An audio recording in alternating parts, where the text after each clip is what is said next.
안녕하세요. 리천반병원 이혁재 원장입니다. 제가 오늘은 암의 원인에 대해서 설명을 드릴 건데요. 특별히 한의학에서는 암의 원인을 어떻게 보는가에 대한 설명을 드리겠습니다. 지피, 직이면 백전백승. 우리가 암의 원인을 알아야 치료하는 데 도움이 될 수 있겠죠. 네. 한의학에서는요, 이 암의 원인을 크게 두 가지로 설명을 합니다. 첫 번째는 우리 몸의 면역력이 떨어진 것이고요. 두 번째는 바로 우리 마음의 병인 화병입니다. 좀 공감이 가시죠? 네. 이 화병이 면역력 저하의 원인이 되기 때문에 결국 암의 가장 큰 원인이 화병이라고 할 수가 있어요. 화병은요, 그야말로 만병의 원인입니다. 그래서 이 화병이 있다면 반드시 이걸 가장 먼저 해결을 해야 되는데요. 이 화병은 암뿐만이 아니라 고혈압이나 고지혈증, 당뇨병, 치매와 같은 무시무시한 질병들의 가장 큰 원인이 될 수 있기 때문에 그 심각성이 더 크다고 할 수가 있어요. 여러분, 이 스트레스가 건강에 좋지 않다는 거는 다 알고 있잖아요. 그런데 이 말을 좀 더 곱씹어 봐야 될 필요가 있습니다. 그 이유는요, 단순히 이 외부에서 받는 스트레스, 자극만이 중요한 것이 아니기 때문이에요. 보다 근본적으로 이러한 스트레스를 포함한 전체적인 마음 상태가 중요하다고 할 수가 있다는 거예요. 늘 긴장돼 있거나 또 늘 피해의식에 잡혀 있거나 또는 무의식적으로 누군가를 막 원망하는 마음이 있다면 이것들이 우리 몸에 나쁜 영향을 미치게 되는 것이에요. 제가 치료하고 있는 암 환우들의 발병 원인을 제가 만든 병원 선물인지를 통해서 검사를 해보면요. 가장 많은 원인이 칠정, 즉 스트레스에서 비롯된 것임을 알 수가 있어요. 실제로 우리 암 환우들과 상담을 해보면 늘 이 마음의 문제가 나타나게 됩니다. 어떤 방식으로라도 우리의 삶을 불편하게 하고요. 또 긴장시키고요. 또 불안하게 했던 마음이 육체적인 괴로움과 합해지면서 결국에는 암이 유발되는 것입니다. 따라서 이제는 육체적인 면역 저하는 물론 자신의 마음을 근본으로부터 되돌아볼 때 암의 진정한 치유로 나갈 수 있게 된다고 할 수가 있는 거예요. 이 서양의학에서는요, 오랜 전통이 이 몸과 마음이 따로 분리되어 있다는 심신이원론이었어요. 과거에는 이 마음은 몸에 영향을 미칠 수가 없고 반대로 몸도 마음에 영향을 미칠 수가 없다고 봤습니다. 하지만 이런 생각은 오래되지 않아서 한계에 부딪혔고요. 그 이후부터는 서양의학에서 이 몸과 마음이 하나라고 하는 탐구가 활발하게 이루어졌어요. 반면에 이 한의학에서는요, 애초부터 이 몸과 마음은 하나인 심신이론론이었어요. 몸만큼이나 중요했던 것이 마음이고 마음은 몸을 떠받치는 매우 핵심적인 요소라고 하는 것입니다. 그런 부분에서 볼 때는 현재는요, 현대의학과 한의학의 이 몸과 마음을 보는 관점은 거의 같다고 할 수가 있죠. 동의보감 아시죠, 여러분? 예, 동의보감에서는요, 이 심난즉 병생, 심정즉 병자유라고 해서 이 마음이 산란하면 병이 생기고 마음이 안정되면 있던 병도 저절로 치유된다라는 말이 있어요. 이 몸과 마음이 단순히 연결된 상태뿐만이 아니라 이 질병이 발생하고 그것을 치유하는 단계까지 매우 밀접하게 연결되어 있다고 본 것입니다. 그리고 이런 생각은 현대 서양의학에서도 속속 입증되고 있는데요. 최근의 연구 결과도 이를 증명하고 있습니다. 그간의 연구를 종합해 보면요, 이 스트레스를 받거나 마음 상태가 안정되지 못한 상태가 되면 우리 몸은 림프구가 감소하고 과립구가 증가함으로써 면역력이 감소하고요, 활성산소가 증가합니다. 그 결과 이 세포의 정상적인 조직이 파괴되고요, 암이 증가하는 결과를 낳게 됩니다. 또한 이 혈류량이 감소해서 이 세포 내의 산소와 영양 공급 감소가 이루어지고요, 또 노폐물이 증가하게 됩니다. 또 전반적인 신진대사의 활력이 떨어지면서 이 면역력이 함께 떨어지고요, 각종 질병에 대한 노출 위험이 급격하게 늘어나게 되는 거예요. 이런 결과들은 현대 서양의학에서 호르몬을 연구하면서 더욱 정확하고 구체화가 되었어요.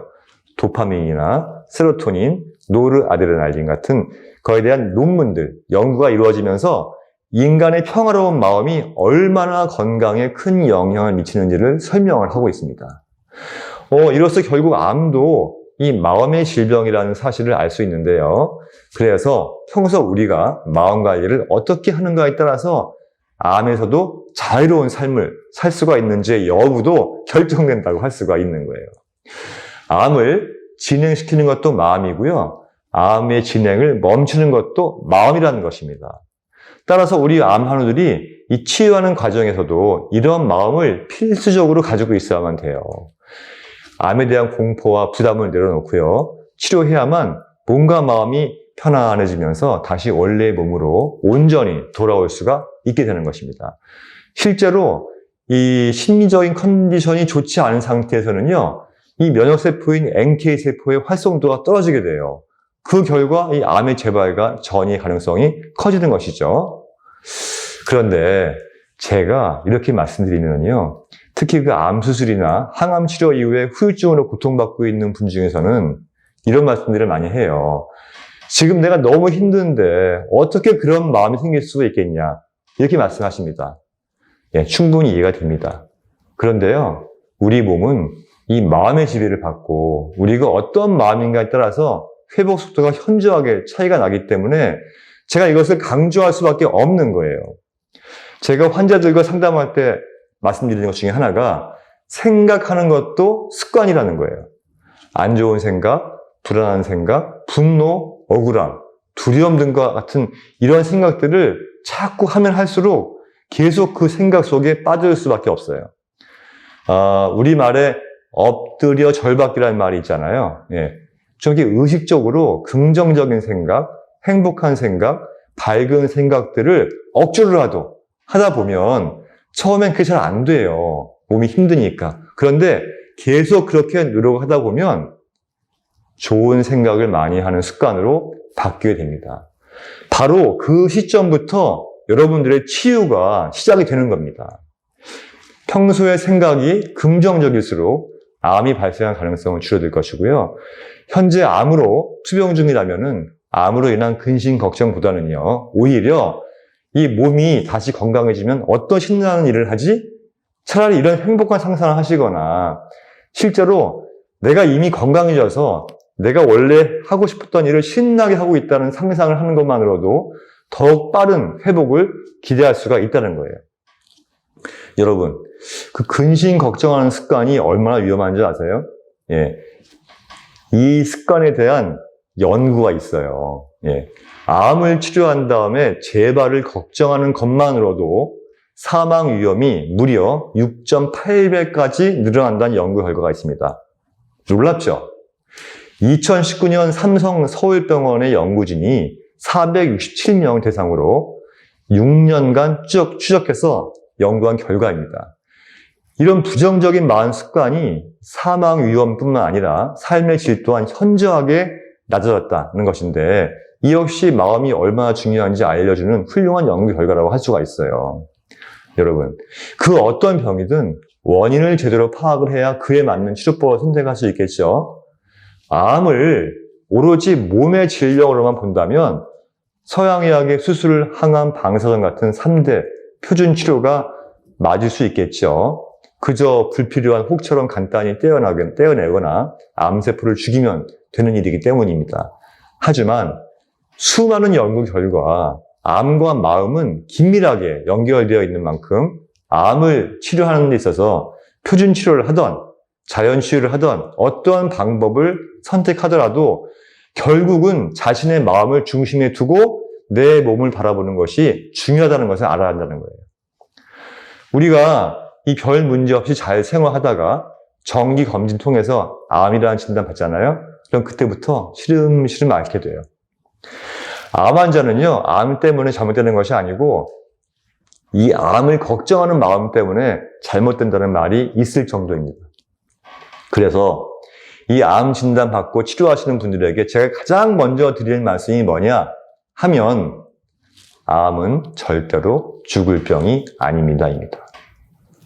여러분, 희망이 없는 절망은요, 신체가 건강한 사람도 자살로 이끄는 무서운 요인이 될 수가 있어요. 여러분, OECD 선진국이잖아요. 이 OECD 국가 중에서 자살률 1위가 어디인지 아세요? 스위스? 영국? 아니에요. 바로 대한민국입니다. 안타깝죠? 예. 우리나라가 자살률이 1위인 이유가 뭐냐? 바로 절망과 우울로 인한 바로 그 이유예요. 특히 젊고 건강한 육체를 가진 20, 30대가 오로지 희망을 잃었다는 이유만으로 자살을 합니다. 너무 안타깝죠? 그래서 사실 암 환자가 절망으로 사망한다는 거는요, 정말 쉽게 이해할 수가 있어요.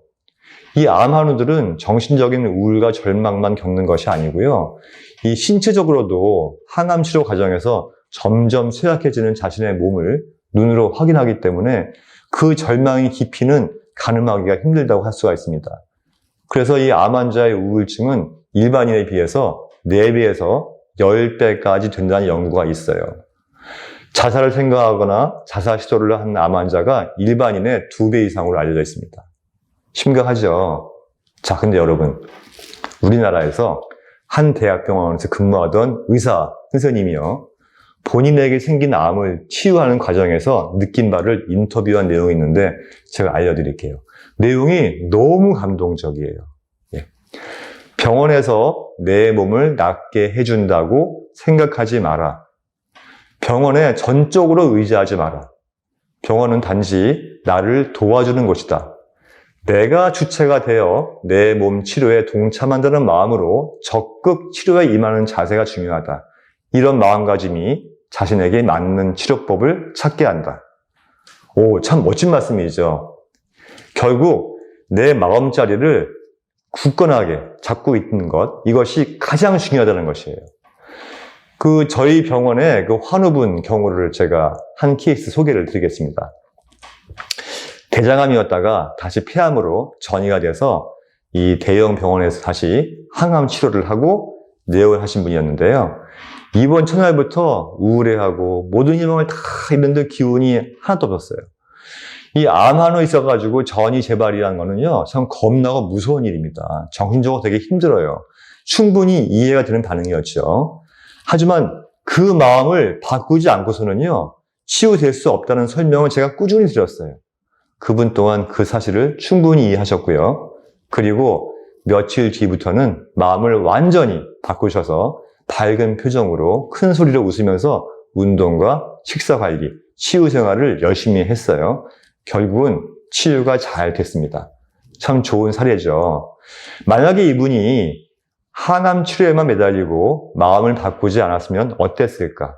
그렇게 효과적으로 치료가 될 수 있었을까? 네, 앞서 말씀드린 대학병원 의사 선생님 사례, 그 말씀이 참 맞다고 생각이 되는 부분이죠. 네. 제가 다음 시간에는요, 내 몸 안에 이미 들어있는 위대한 자연 치유력을 끌어내서 암을 예방하고 암을 치유하는데 도움이 될 수 있는 생활 습관에 대해서 설명을 드리겠습니다. 네, 감사합니다.